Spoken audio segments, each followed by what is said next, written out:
എൻ്റെ ഉള്ളിൽ വസിക്കാൻ വരണേ. ആത്മാവാം ദൈവമേ വരണേ, എൻ്റെ ഉള്ളിൽ വസിക്കാൻ വരണേ. ദാഹിച്ചു നിന്നെ ഞാൻ തേടുന്നു, സ്വർഗം തുറന്നിറങ്ങി നീ വരണേ.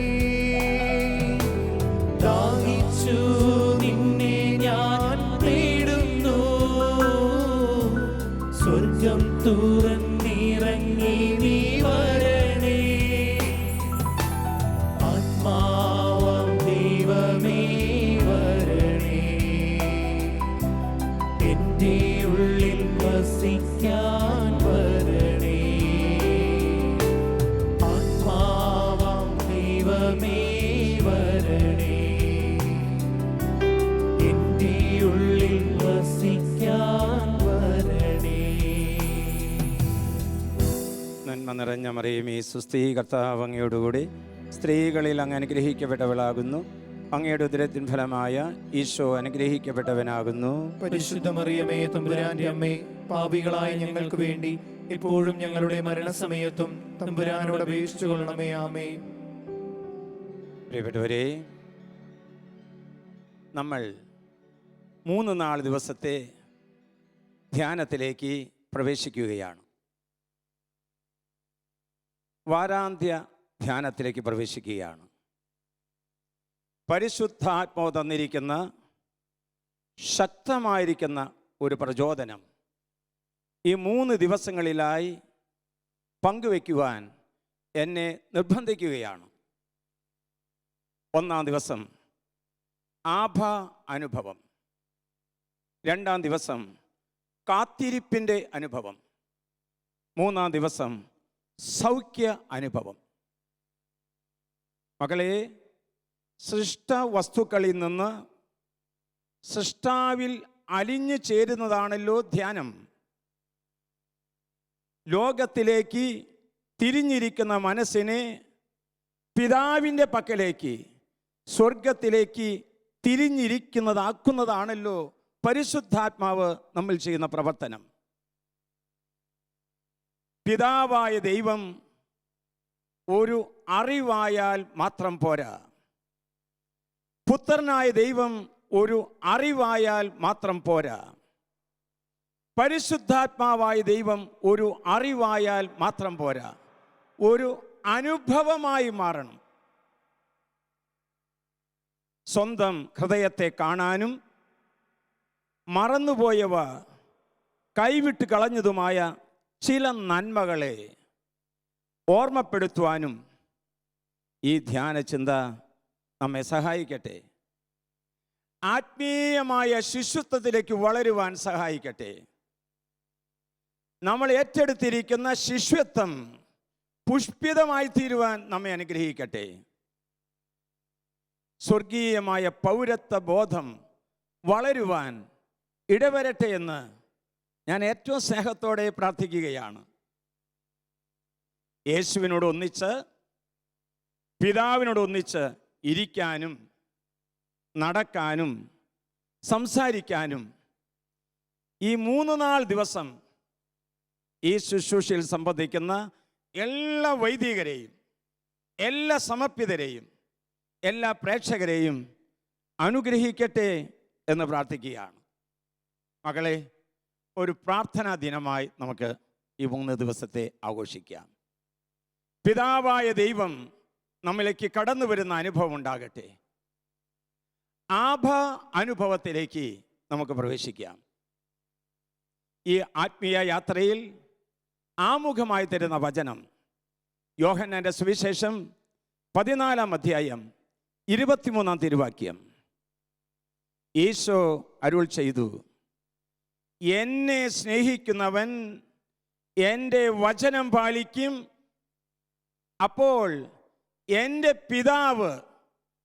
പിതാവ് അവനെ സ്നേഹിക്കുകയും ഞങ്ങൾ അവൻ്റെ അടുത്തു വന്ന് അവനിൽ വാസമുറിപ്പിക്കുകയും ചെയ്യും. എൻ്റെ പിതാവ്. ദൈവത്തെ സ്നേഹിച്ച് ദൈവവചനം പാലിച്ച് കൽപ്പനകൾ അനുസരിച്ചാൽ ഒരു പാരസ്പരികത, ഒരു മ്യൂച്വൽ ഇൻഡ്വെല്ലിംഗ് നമ്മൾ സംഭവിക്കും. യേശുനാഥൻ്റെ ജീവിതം മുഴുവനായിട്ട് പരിശോധിച്ചാൽ അസ്തമിക്കാത്ത പിതാവായ ദൈവത്തിൻ്റെ സ്നേഹമാണ് പ്രഘോഷിക്കപ്പെടുന്നത്. ഈശോ പറഞ്ഞില്ലേ, വചനം പറഞ്ഞില്ലേ, മലകൾ അകന്നു പോയേക്കാം, കുന്നുകൾ മാറ്റപ്പെട്ടേക്കാം, എങ്കിലും എൻ്റെ അചഞ്ചലമായ സ്നേഹം നിന്നെ വിട്ടു പിരിയുകയില്ല. നമ്മൾ അവിശ്വസ്തരാണെങ്കിലും ദൈവം നമ്മോട് വിശ്വസ്തത കാണിച്ചുകൊണ്ടേയിരിക്കും. ഇവരുടെ മകളെ, പിതാവായ ദൈവം നമ്മോട് എപ്പോഴും മാപ്പും മോക്ഷവും മൈത്രിയുമാണ് സമ്മാനിക്കുന്നത്. പിതാവായ ദൈവത്തിൻ്റെ സ്നേഹം നമ്മോട് എപ്പോഴും മാപ്പും മോക്ഷവും മൈത്രിയുമാണ് നമുക്ക് സമ്മാനിക്കുന്നത്. ഈശോ എപ്പോഴും ആബാ പിതാവിനെ കുറിച്ചിട്ടാണ് തിരുവചനത്തിൽ ഏറ്റവും കൂടുതൽ പ്രതിപാദ്യങ്ങൾ കണ്ടുമുട്ടുന്നത്. ആബാ പിതാവിൻ്റെ അനുഭവം അത്ര ശക്തമായിരുന്നു. ഈ അനുഭവമായിരുന്നു ദൈവമക്കളോട് അവിടുന്ന് പങ്കിട്ടത്. ഈശോ പറഞ്ഞില്ലേ, ഞാൻ വന്നിരിക്കുന്നത് എൻ്റെ ഇഷ്ടം നിർവഹിക്കാനല്ല, എന്നെ അയച്ചവൻ്റെ പിതാവിൻ്റെ ഇഷ്ടം നിർവഹിക്കാനാണ് ഞാൻ വന്നിരിക്കുന്നത്. വീണ്ടും പറയുന്നു, എൻ്റെ ഭക്ഷണം എന്ന് പറയുന്നത് എൻ്റെ അപ്പൻ്റെ ഇഷ്ടം നിർവഹിക്കുന്നതാണ് എന്ന്. മകളെ, നമ്മളുടെ പ്രത്യേകമായിരിക്കുന്ന ഈ ആത്മീയ യാത്ര ആരംഭിക്കുകയാണ്. ആഭ അനുഭവത്തിൻ്റെ യാത്രയിലേക്ക് പ്രവേശിക്കുകയാണ്. ലൂക്കയുടെ സുവിശേഷം 3-ാം അധ്യായം 49-ാം തിരുവചനം. അവന് 12 വയസ്സായപ്പോൾ ജെറൂസലേമിലേക്ക് പോകുക അവൻ്റെ പതിവ് സ്വഭാവമായിരുന്നു. തിരുനാളിന് പോയി തിരിച്ചു വരുമ്പോൾ അവൻ കൂടെ ഉണ്ടായിരുന്നില്ല. മാതാപിതാക്കന്മാർ വേദനയോടെ അവനെ തിരക്കി അവൻ്റെ അടുക്ക എത്തി. അപ്പോൾ ഈശോ എന്താ പറഞ്ഞത്? എന്തിനാണ് നിങ്ങൾ എന്നെ അന്വേഷിച്ചത്? ഞാൻ എൻ്റെ പിതാവിൻ്റെ കാര്യങ്ങളിൽ വ്യാപൃതനായിരിക്കേണ്ടവനാണെന്ന് നിങ്ങൾക്കറിഞ്ഞുകൂടെ?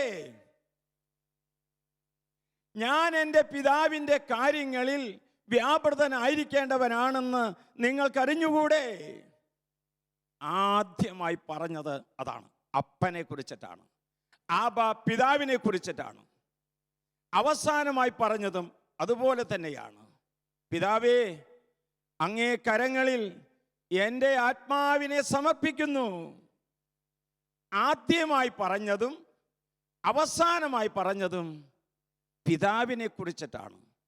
അതുകൊണ്ടാണ് ഈ ആഭ അനുഭവ ധ്യാനത്തിൽ പിതാവായ ദൈവത്തിൻ്റെ സ്നേഹം, പിതാവായ ദൈവത്തിൻ്റെ സംരക്ഷണം, പിതാവായ ദൈവത്തിൻ്റെ കരുതൽ, പിതാവായ ദൈവവുമായിട്ടുള്ള അഭേദ്യമായ ബന്ധം ഈശോ നമ്മോട് പറയുന്നത്.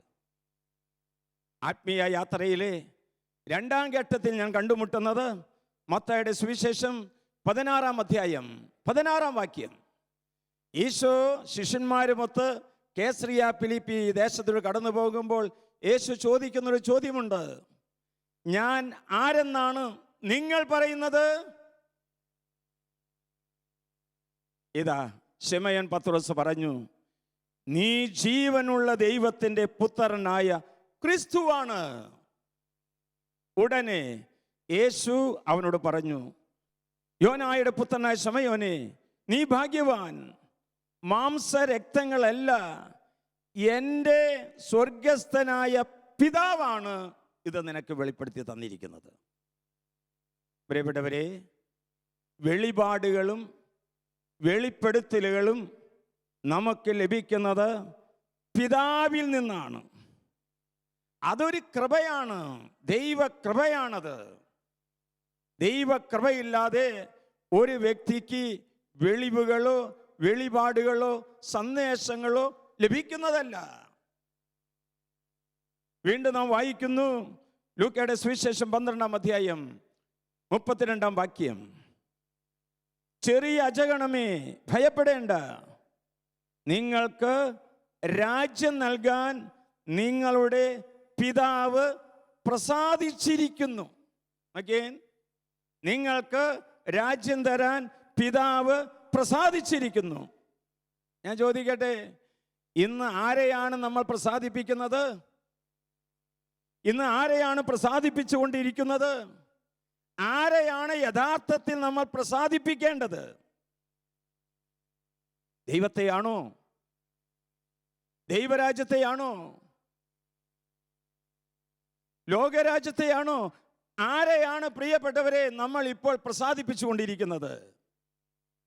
ഈശോ പറയുന്നു ലൂക്കയുടെ സുവിശേഷം 12-ാം അധ്യായം 32-ാം വാക്യം, ചെറിയ അജഗണമേ, നിങ്ങൾക്ക് രാജ്യം നൽകാൻ നിങ്ങളുടെ പിതാവ് പ്രസാദിച്ചിരിക്കുന്നു എന്നാണ് നമ്മൾ പറഞ്ഞത്. ദൈവം നമുക്ക് തരുന്നത് എന്തും നന്മയ്ക്ക് വേണ്ടിയാണ്. നിത്യരക്ഷയ്ക്ക് ഉപകരിക്കുന്നത് മാത്രമേ ദൈവം നമുക്ക് തരികയുള്ളൂ. ദൈവം തരാത്തത് പിശാചിൽ നിന്ന് ആരും തന്നെ ചോദിച്ചു വാങ്ങരുത്. നാം ആഗ്രഹിക്കുന്നതും ചോദിക്കുന്നതും ദൈവം നമുക്ക് നൽകിയാലും നൽകിയില്ലെങ്കിലും എല്ലാം നന്മയ്ക്ക് വേണ്ടിയാണെന്ന് നമ്മൾ മനസ്സിലാക്കണം. പ്രിയപ്പെട്ട മക്കളെ, ചോദിക്കുന്നത് കിട്ടാതെ വരുമ്പോൾ ദുഃഖിക്കരുത്.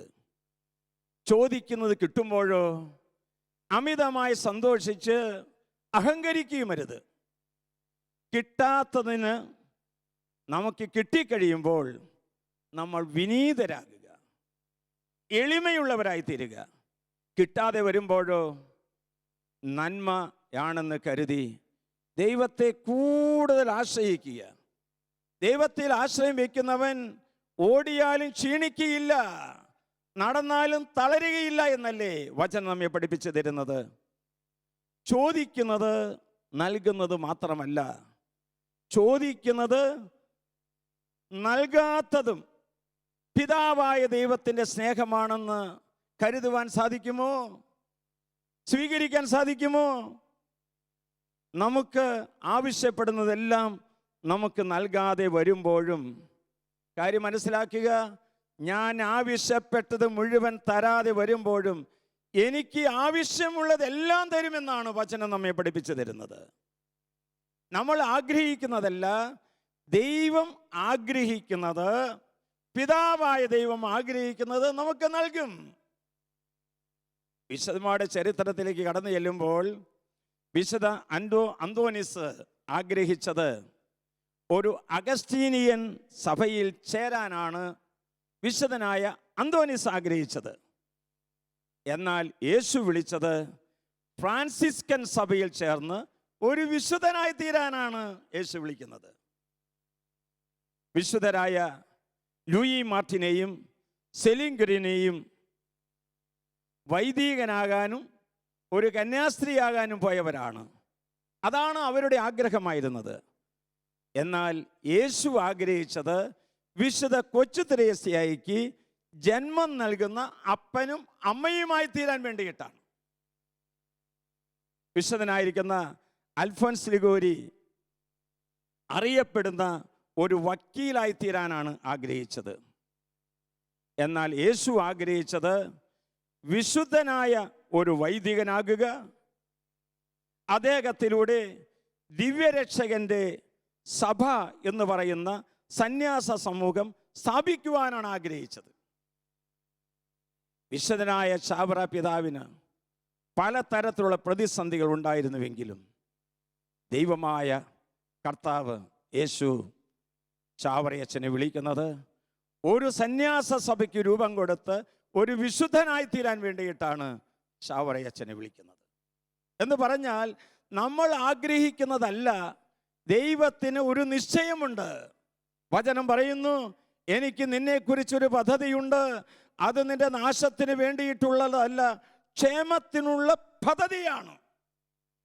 മനുഷ്യർക്കൊക്കെ അഭിപ്രായങ്ങൾ ഉണ്ടാകും, ദൈവത്തിന് മാത്രമേ പദ്ധതിയുള്ളൂ. Praise the lord, praise the lord, hallelujah. മകളെ, പിതാവായ ദൈവത്തിൻ്റെ സ്നേഹം യേശുവിലൂടെയാണ് നമ്മുടെ ഹൃദയത്തിലേക്ക് ഒഴുകിയെത്തുന്നത്. നമ്മൾ കാണുന്നില്ലേ, ഏതു നിർണായക നിമിഷങ്ങളിലും പിതാവിനോട് ആലോചന ചോദിക്കാതെ, പ്രാർത്ഥിക്കാതെ യേശു ഒന്നും തന്നെ ചെയ്യുന്നില്ല. നമുക്കറിയാം, ശിഷ്യന്മാരെ തിരഞ്ഞെടുക്കുന്നതിന് മുമ്പ് അവൻ പ്രാർത്ഥിക്കാൻ ഒരു മലയിലേക്ക് പോയി.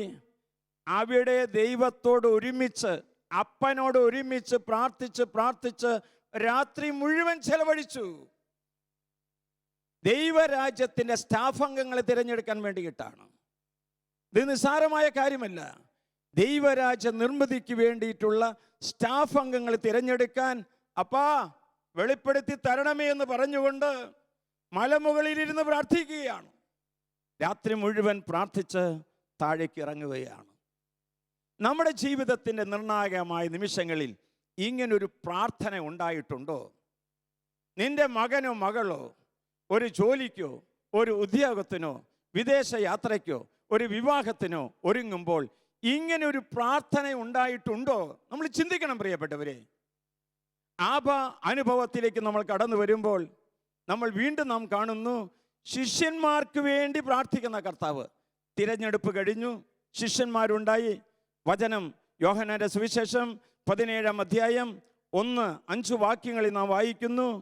യേശു സ്വർഗത്തിലേക്ക് കണ്ണുകൾ ഉയർത്തി പ്രാർത്ഥിച്ചു, പിതാവേ സമയമായിരിക്കുന്നു, പിതാവേ സമയമായിരിക്കുന്നു. പുത്രൻ അവിടുത്തെ മഹത്വപ്പെടുത്തേണ്ടതിന് പുത്രനെ അങ്ങ് മഹത്വപ്പെടുത്തണമേ.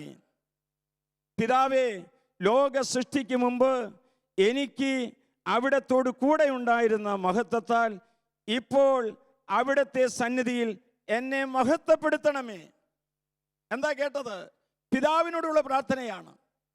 യേശു തനിക്ക് വേണ്ടി തന്നെ പ്രാർത്ഥിക്കുന്നു, തൻ്റെ ചുറ്റുമുള്ളവർക്ക് വേണ്ടി പ്രാർത്ഥിക്കുന്നു, ആഗോള സഭയ്ക്ക് വേണ്ടി പ്രാർത്ഥിക്കുന്നു, ജനകോടികൾക്ക് വേണ്ടി പ്രാർത്ഥിക്കുന്നു. ഇങ്ങനൊരു മധ്യസ്ഥ പ്രാർത്ഥന നടത്താൻ ആഭ അനുഭവ ധ്യാനത്തിൽ പങ്കെടുത്തുകൊണ്ടിരിക്കുന്ന ദൈവത്തിൻ്റെ പ്രിയപ്പെട്ട മക്കളെ, യേശു തൻ്റെ പിതാവായ ദൈവത്തിലൂടെ നമുക്ക് പ്രചോദനം നൽകുന്നുണ്ട്. ഓർക്കുക, ലാസറിനെ ഉയർപ്പിക്കുന്നതിനേക്കാൾ മുമ്പ് യോഹന്നാന്റെ സുവിശേഷം 11:41 ഈശോ പ്രാർത്ഥിക്കുന്ന ഒരു പ്രാർത്ഥനയുണ്ട്. സ്നേഹിതൻ്റെ മരണവാർത്ത അറിഞ്ഞിട്ടാണ് കടന്നു വരുന്നത്. എന്നിട്ട് പ്രാർത്ഥിക്കുന്ന വിധം ഒന്ന് നോക്കിയേൻ. പിതാവേ, അങ്ങ് എൻ്റെ പ്രാർത്ഥന ശ്രവിച്ചതിനാൽ ഞാൻ അങ്ങേക്ക് നന്ദി പറയുന്നു. തുടർന്ന് പറയുന്നു, അങ്ങ് എപ്പോഴും എൻ്റെ പ്രാർത്ഥനയ്ക്ക് ചെവി തരുമെന്ന് എനിക്കറിയാം. എന്നാലും എന്നെ അയച്ചത് അവിടെ നിന്നാണെന്ന് ചുറ്റുമുള്ള മക്കൾ ജനം അറിയേണ്ടതിന്, ജനം വിശ്വസിക്കേണ്ടതിന് വേണ്ടിയാണ് ഞാനിത് പറയുന്നത്. ലാസറേ, പുറത്തു വരിക. യെസ് പ്രിയപ്പെട്ടവരെ, യേശുവിൻ്റെ ആ പ്രാർത്ഥനയുടെ വിധം നോക്കിയേൻ. നന്ദി പറയുക, ദൈവത്തെ സ്തുതിക്കുക, പ്രാർത്ഥന കേട്ടതിന് മുൻകൂട്ടി നന്ദി പറഞ്ഞുകൊണ്ട് എന്നിട്ട് പ്രാർത്ഥിക്കുകയാണ്. എന്തൊരു ഷുവറാണെന്ന് നോക്കിയേൻ. ഞാൻ പ്രാർത്ഥിക്കുന്ന എൻ്റെ അപ്പൻ സാധിപ്പിച്ച് തരുമെന്ന് അത്ര കോൺഫിഡൻ്റ് ആണെന്ന്. ഞാൻ വായിക്കുന്നില്ലേ മത്തായിയുടെ സുവിശേഷം 26-ാം അധ്യായം 39-ാം വാക്യം. തൻ്റെ ദുഃഖത്തിൻ്റെ നാളിൽ ഗെദ്രൻ തോട് കടന്ന് ഗെത്സേമനിയിലെത്തി. അവൻ അല്പം ദൂരം മുന്നോട്ട് ചെന്ന് കവിഴ്ന്ന് വീണ് പ്രാർത്ഥിച്ചു. ശ്രദ്ധിച്ച മകളെ, എൻ്റെ പിതാവേ, സാധ്യമെങ്കിൽ ഈ പാനപാത്രം എന്നിൽ നിന്ന് അകന്നു പോകട്ടെ, എങ്കിലും എൻ്റെ ഇഷ്ടമല്ല അങ്ങേ ഇഷ്ടം നിറവേറട്ടെ. യേശുവിൻ്റെ പ്രാർത്ഥന നോക്കിയേൻ. പിതാവുമായിട്ടുള്ള ആ ആത്മബന്ധം നോക്കിയേൻ. പിതാവുമായിട്ടുള്ള ആ സ്നേഹം എന്താ നോക്കിയേൻ, ആ ദൃഢതര അവസ്ഥ നോക്കിയേൻ.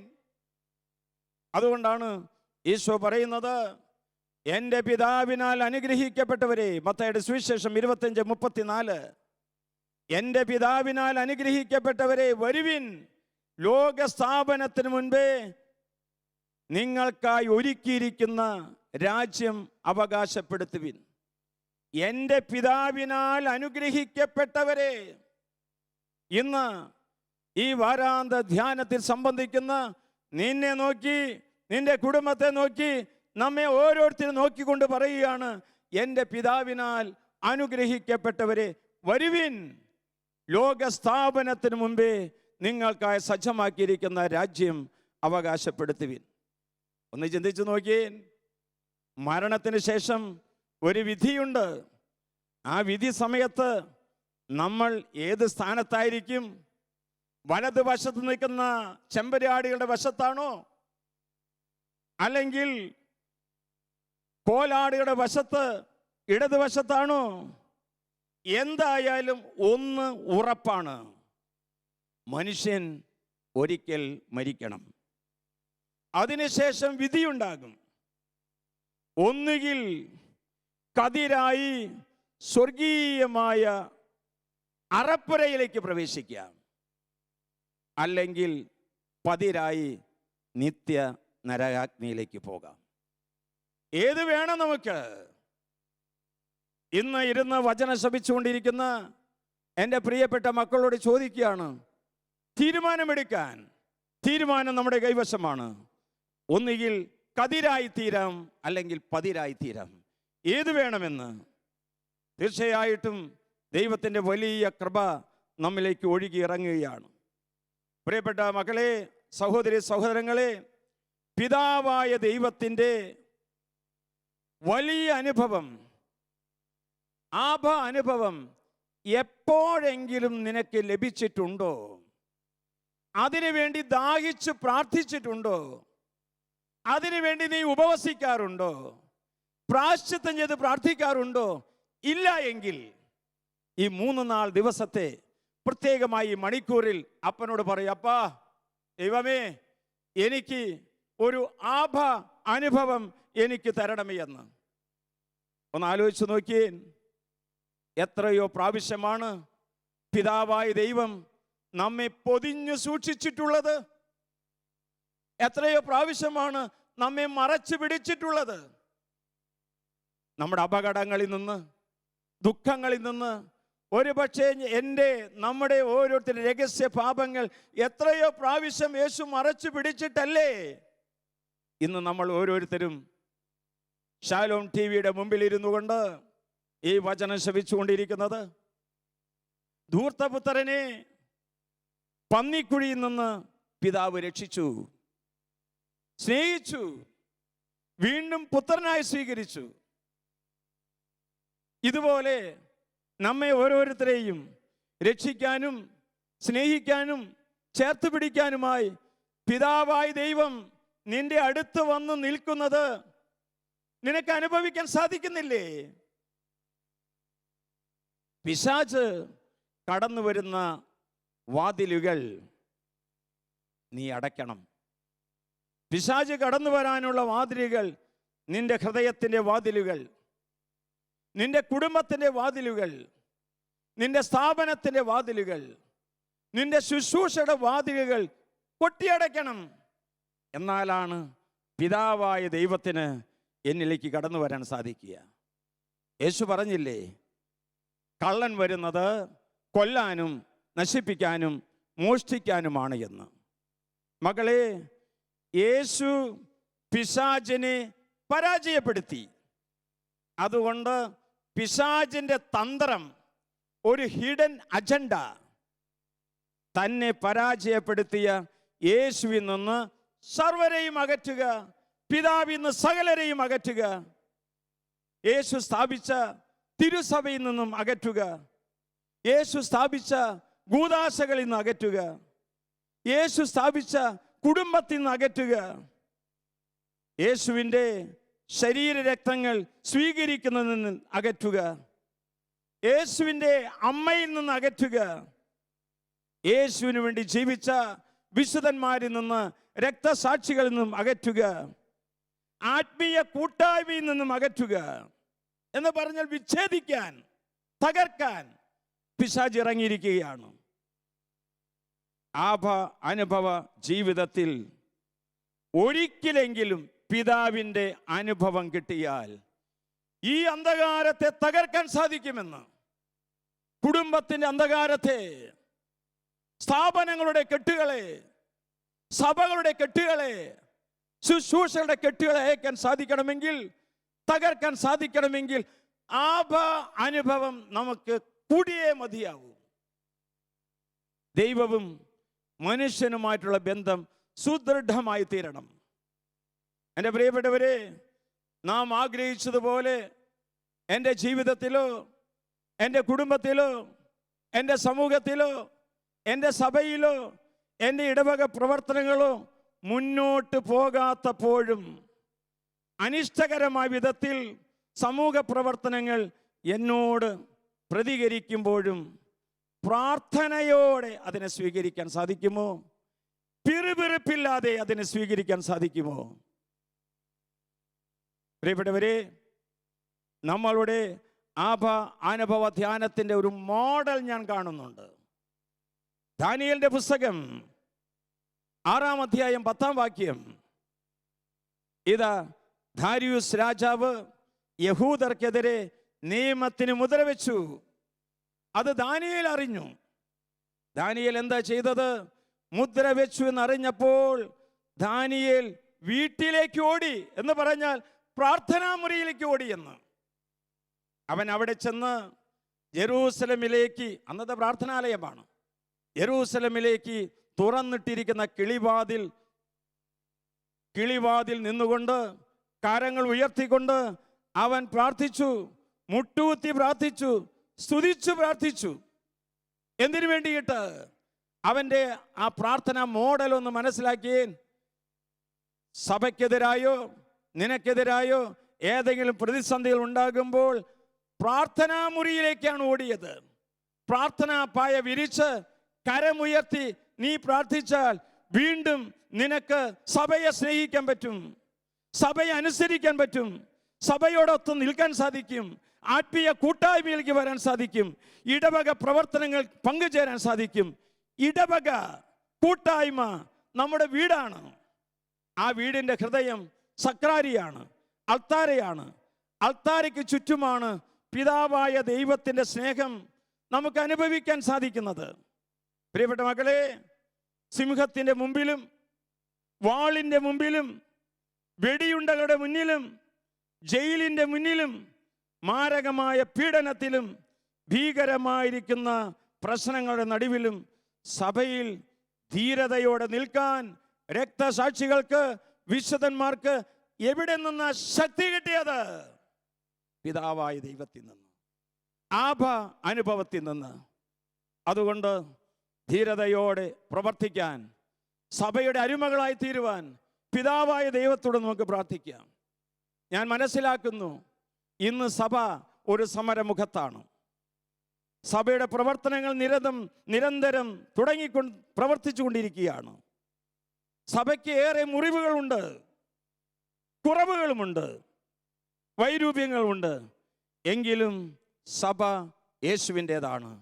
യേശു സഭയെ ഉപേക്ഷിച്ചിട്ടില്ലല്ലോ. യേശു ഉപേക്ഷിക്കാത്ത സഭയെ നമ്മൾ എന്തിനാണ് ഉപേക്ഷിക്കുന്നത്?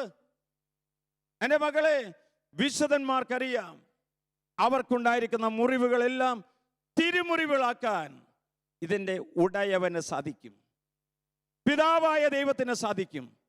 എന്നെ മുറിപ്പെടുത്തിയവരിലേക്കോ എനിക്കെതിരെ അപവാദങ്ങൾ പറഞ്ഞവരിലേക്കോ വിശുദ്ധന്മാർ നോക്കിയില്ല. അത് സമ്മാനിച്ച അപ്പൻ്റെ ഹൃദയത്തിലേക്കാണ് അവർ നോക്കിയത്. അതുകൊണ്ടാണ് അവരെ വിശുദ്ധരായി തീരാൻ ഇടവന്നത്. ഞാൻ നിങ്ങളോട് ഒരു കാര്യം തുറന്നു പറയുകയാണ്. അനുഭവത്തിന് ബ്ലോക്ക് ഉണ്ടാക്കുന്ന 4 കാര്യങ്ങളുണ്ട്. 1, തിരുസഭയെ നഷ്ടപ്പെടുക. 2, കുർബാനയെ നഷ്ടപ്പെടുക. 3, പരിശുദ്ധ അമ്മയെ നഷ്ടപ്പെടുക. 4 പരിശുദ്ധാത്മ നഷ്ടപ്പെടുക. ഇത് ആഭ അനുഭവം എൻ്റെ ഹൃദയത്തിലേക്ക് കടന്നു വരുവാനായിട്ടുള്ള ബ്ലോക്കുകളാണ്. ആരിതിനെതിരെ പടവെട്ടുന്നുവോ, അതിനുവേണ്ടി പരിശ്രമിക്കുന്നുവോ, പിശാചിന്റെ തന്ത്രങ്ങൾ അവരുടെ ഇടയിൽ വില പോകുകയില്ല എന്ന് യേശുവിന്റെ നാമത്തിൽ അസന്നിഗ്ധമായി പറയുവാൻ ഞാൻ ആഗ്രഹിക്കുകയാണ്. മകളെ, ഇന്ന് നമുക്ക് ആവശ്യം വിമർശകരെയല്ല, വിശുദ്ധന്മാരെയാണ് ആവശ്യം. ഇന്ന് നമുക്ക് ആവശ്യം പരാതി പറയുന്നവരെയല്ല, പ്രാർത്ഥിക്കുന്നവരെയാണ് ഇന്ന് ആവശ്യം. യേശുവിൻ്റെ രൂഢമൂലമായ ആഭ അനുഭവം നമ്മുടെ ആന്തരിക മനുഷ്യനെ ശക്തിപ്പെടുത്തട്ടെ, നമ്മുടെ സ്വകാര്യ ജീവിതങ്ങളെ വിശദീകരിക്കട്ടെ, നമ്മുടെ കുടുംബ ജീവിതങ്ങളെ നവീകരിക്കട്ടെ, നമ്മുടെ സഭാ ജീവിതത്തെ ആശീർവദിക്കട്ടെ. പുതുജീവിതത്തിൻ്റെ ചലനങ്ങൾ നമ്മളിലൂടെ നടക്കട്ടെ. നീ ഇരുന്ന് പ്രാർത്ഥിക്കുന്ന, വചനം ശ്രവിക്കുന്ന സ്ഥലത്ത് നിന്ന് സഭയിലേക്ക് വലിയതായിരിക്കുന്ന അനുഗ്രഹങ്ങൾ ഒഴുകട്ടെ. ദൈവികമായ ചിന്തകൾ നമ്മുടെ ഹൃദയത്തിൽ തിരികെ തരുന്ന പിതാവായ ദൈവത്തെ നമുക്ക് സ്തുതിക്കാം. പ്രിയപ്പെട്ട മക്കളെ, ദൈവത്തിൽ നിന്ന്, പിതാവായ ദൈവത്തിൽ നിന്ന് നമ്മൾ അകന്നു പോയിട്ടില്ല. പണിതുയർത്താൻ പറ്റാത്ത വണ്ണത്തിൽ ഒന്നും തകർക്കപ്പെട്ടിട്ടില്ല. പിതാവായ ദൈവത്തിൻ്റെ സ്നേഹത്തിൽ നമുക്ക് വളരാം. പുത്രനായ യേശുവിൻ്റെ പ്രത്യേകമായ സംരക്ഷണയിൽ നമുക്ക് വളരാം. പരിശുദ്ധാത്മന്റെ കരുതലിൽ നമുക്ക് ജീവിക്കാം. തിരുസഭ നമ്മിൽ അർപ്പിച്ചിരിക്കുന്ന വിശ്വാസം പാടിപ്പുകഴ്ത്താം. വചനത്തിൻ്റെ പ്രകാശം നമ്മിൽ വന്ന് നിറയട്ടെ.